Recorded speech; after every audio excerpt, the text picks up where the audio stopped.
మమ్మీకి ఇష్టం one part, డాడీకి ఇష్టం వన్ పార్ట్, పింకీకి ఇష్టం వన్ పార్ట్, అందరికి ఇష్టం వన్ పార్ట్.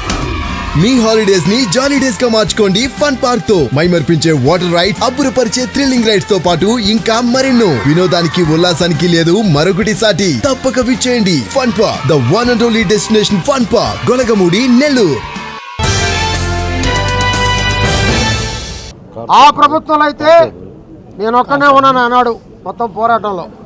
ఒక్క సీఏ కూడా నా ఫోన్ ఎత్తేవాడు కాదు, ఒక డిఎస్పీ తప్ప. లాస్ట్లో వచ్చిన ఎవరు నా ఫోన్ ఎత్తవద్దని ప్రతి దాన్ని ఇన్స్ట్రక్షన్ ఇచ్చాడు ఆ రోజు అనిల్ కుమార్ యాదవ్. మా మంత్రి గారు ఇద్దరిని ఎవరు తప్పు చేసినా ఇద్దరిని లోపలేయమంటున్నాడు. గలబాల్ అనేది నెల్లూరులో ఉండకూడదు, ఒక మంచి నెల్లూరుగా తయారవ్వాలి అనేది మా నారాయణ గారి లక్ష్యం. అందుకే దోమలే నగరంగా చేయాలని ఆయన తాపత్రయం. ఈరోజు చూస్తే రాష్ట్రంలో మొత్తం నిరుద్యోగ యువత పెరిగిపోయింది. ఒక ఫ్యాక్టరీ రాలేదు గతంలో జగన్మోహన్ రెడ్డి నమ్మి, కానీ ఈరోజు 7-8 నెలల పాలనలోనే 6 లక్షల కోట్ల పెట్టుబడులు ఈరోజు దావోస్కు మనం వెళ్ళి అన్నిట్లో చంద్రబాబు నాయుడు గారు, అదే రకంగా పవన్ కళ్యాణ్ గారు, అదే రకంగా లోకేష్ గారు వెళ్ళి 6 లక్షల కోట్లు పెట్టుబడులు తేవడం జరిగింది.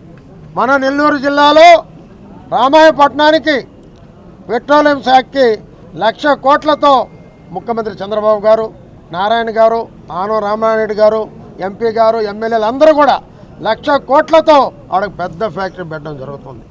నెల్లూరు జిల్లాలో యువతకి అధిక ఉద్యోగాలు వచ్చే ప్రాధాన్యత, అదే అభివృద్ధి అంటే.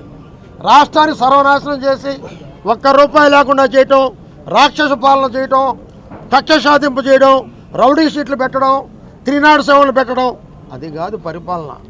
పరిపాలన అంటే ఇది. నారాయణ గారు ఏ పోలీసుకు కూడా ఆయన చెప్పిన సందర్భాలు మేము చేయలేదు. కొన్ని మేము చెప్పినా కూడా శ్రీనివాసుడు అది కరెక్ట్ కాదు, ఇది మంచి పద్ధతి కాదు, మనం అందరూ సమానంగా చూసుకోవాలి ఏ పార్టీ అయినా చెప్పినటువంటి నాయకుడు నారాయణ గారు. ఈరోజు ప్రతి ఇంటికి వచ్చి 4,000 రూపాయల పెన్షన్ ఆయన కూడా అందించడం ఒక హర్షణీయం. ఇదే తెలుగుదేశం పార్టీ పాలన, సంక్షేమం, ఇది ఒకటే మా ధ్యేయం అని చెప్పి తెలియజేస్తూ, కక్ష సాధింపులు ఉండవు, ఏముండవు, ఒక ప్రజాపాలన మాత్రమే మా పార్టీలో ఉంటుంది, మా నారాయణ గారి నాయకత్వంలో అని చెప్పి మీకు తెలియజేస్తున్నాం.